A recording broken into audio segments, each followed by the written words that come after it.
Hello, I'm Mary Murphy, the Superintendent of Marlborough Public Schools, and welcome to the January 2024 episode of Superintendent's Corner.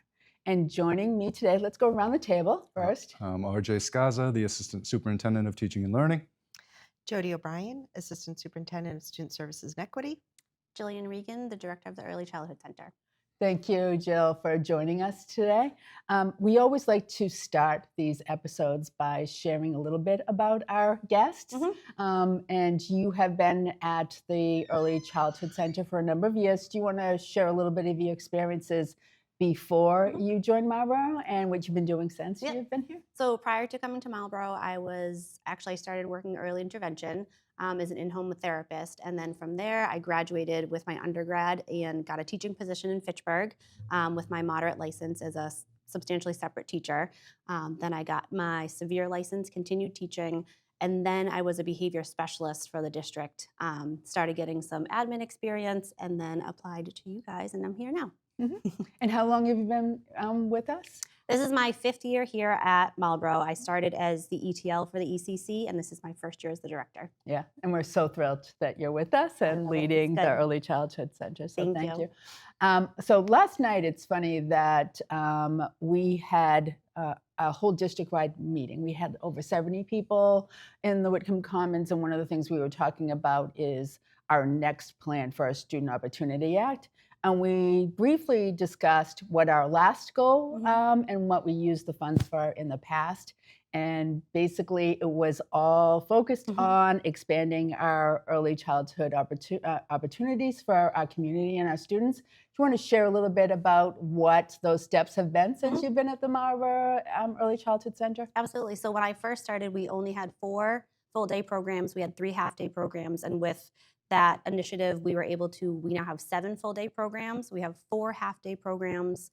We have 2 of those full days are really focusing on our EL population. So we've been able to hire an EL preschool teacher, and she's been a great asset to our building, just really giving our staff new strategies to use with all students, really focusing on language and literacy and really helping those students expand in that area.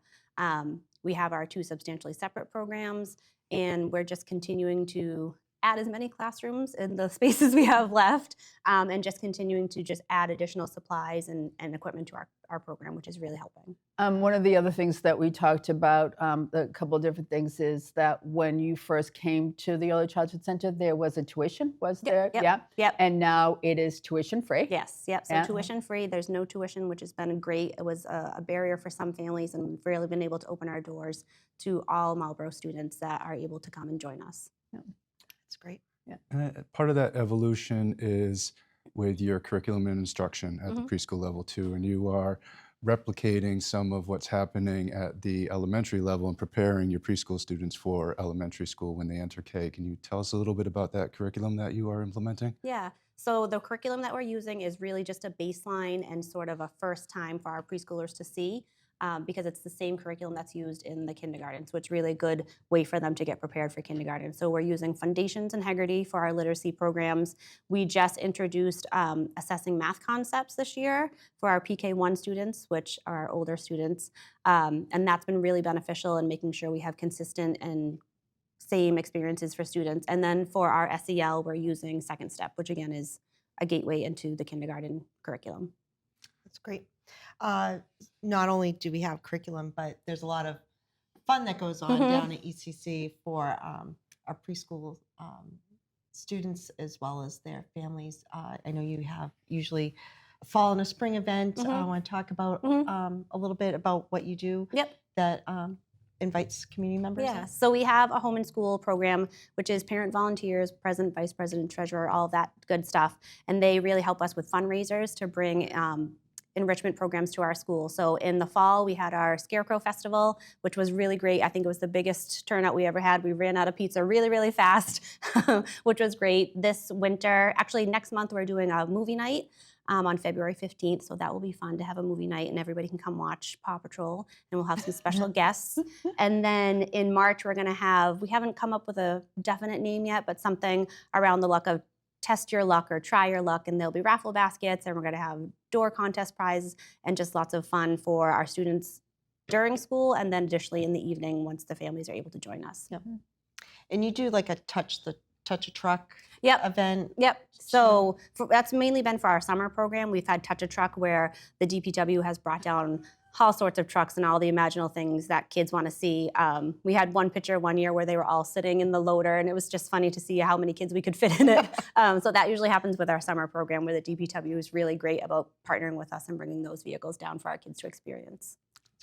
There's something new and exciting for your playground too. Yeah, I was going to say, you talked about like how the DPW is a great partner with you, but you and the Early Childhood Center are really proud of some of the partnerships that you have with the community as well. And I think, as Dr. Skaza just mentioned, what you're doing with the playground is a perfect example. Yeah, so we were awarded an MEF grant. So through the MEF grant, we were able to purchase a communication board, which students will be able to use, our community members will be able to use to just make their wants and requests known. And then additionally, we are adding a handicap swing to our playground this year, which will be a great asset. We have students that are wheelchair bound or have needs or mobility needs. So having that addition to the playground really open up some opportunities for those students to engage with their peers. And we know, since we've been there like late at night, that playground is used by all the neighborhood. And so you're just pretty much putting it out there and making sure that all the neighbors know that these pieces are going to be added. Yeah, I think it'll be great. Yeah, I'm sure you probably have a few more things on your list. Oh yeah, there's always there's a list list for things to add. It's great. One of the things we talked about too is earlier we were talking about how the Early Childhood Center has expanded its classrooms, but you are now in just about every single physical space. So you're maxed out. And even at that, with the expansion, 7 full-day classrooms are just about 1/3 of the kindergarten. So we know that although it's a long-term dream in Marlborough to have preschool that is equal to our kindergarten, we're far away from that. But you want to talk about, because I don't know that everyone knows how to apply to the Early Childhood Center. So that looks different than registering for kindergarten. So registration for the 24-25 school year is going to open up in February, and it closes in April. And so families that want to register can either come to our front office and get a registration packet that they would complete along with the documents that they need, or they can download and print a registration packet from the website. But I think it's really beneficial for families to come to our front office, meet Carrie, meet myself, and then we can sort of guide them through that process of how to register. We will be having a lottery system this year. Everybody wants to join. That's good to know, but it's just making sure we have enough spots and that everybody can get access to the school. And most likely the available slots would be for the half-day programs, not for the full-day programs for next year. And that might change year to year, but you know that that's the reality of it. So how old are the children who are coming for that full-day program? And then what are the ages of the students children that come for the half-day programs? So our full-day program, we call it PK1. That means you're 1 year from kindergarten. So those are students who turn 4 before August 31st.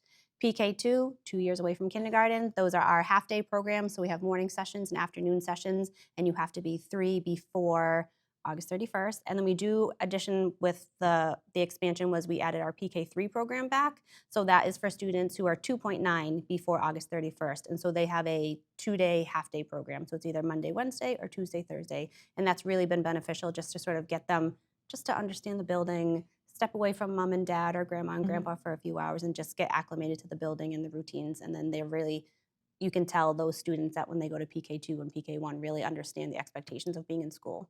And you and your team over the last couple of years have really made adjustments to the schedules, one of the barriers that we had talked about was potentially none of the programs were 5 days and what it looked like, trying to make it a little bit more consistent. So you've been working on that. Could you, what are the hours for each of the programs? So this year is the first year we've gone 5 full days with our PK1 program. So the hours for the full day program are 8:30 to 1:45. Half day programs are 8:30 to 11, or 12 to 2:30.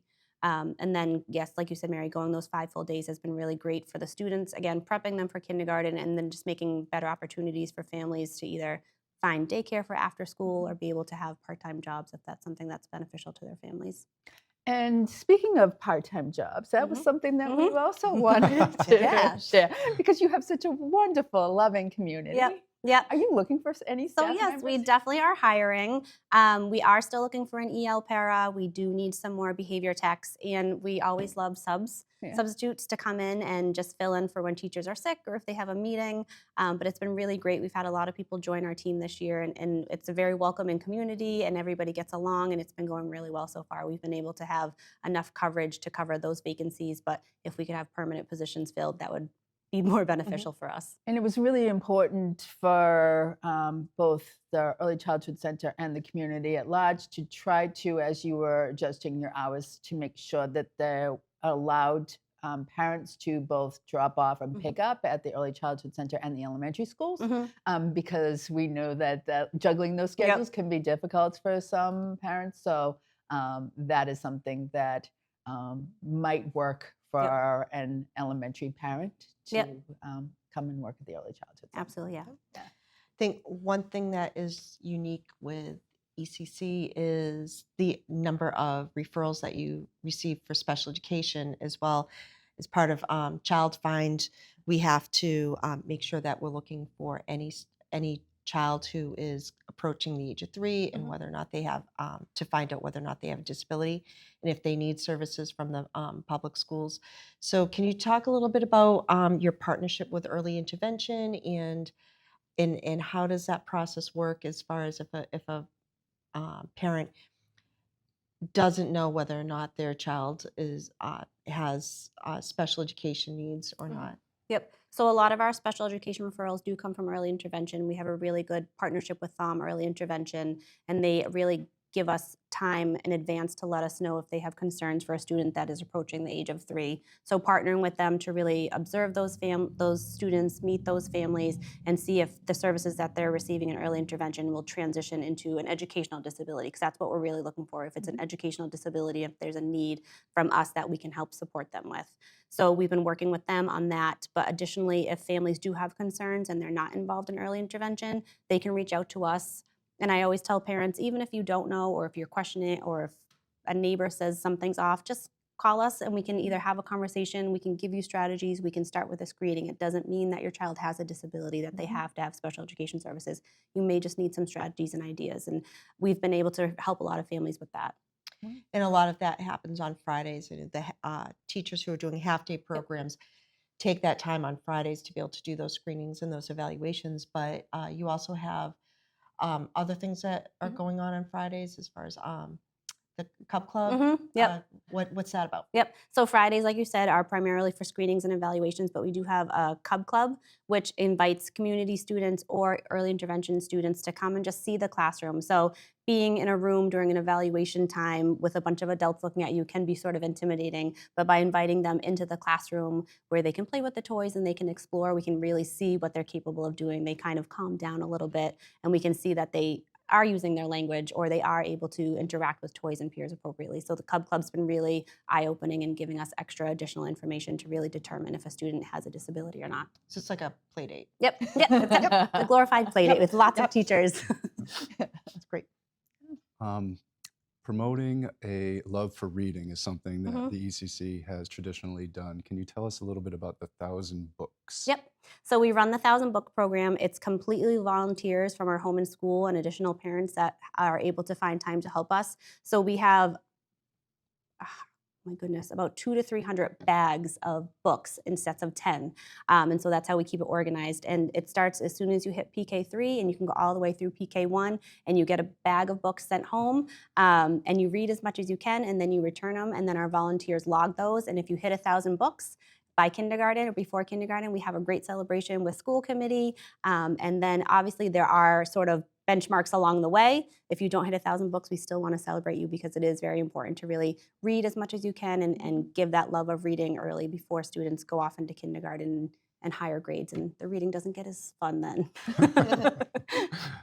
Yeah, it's funny because just listening to you talk and having you at the table with the principals. It's really benefiting all of our students with the expansion of the preschool and the alignment. So you talk about the joys of reading and the curriculum, and then the second step, so social emotional learning. And then your this summer, last June, we started talking about aligning our core values, and the ECC has been celebrating their core values, which is aligned to PBIS. Yep. So our common expectations that start in preschool and go all the way up to the high school, we think in the long run will really benefit all of our students.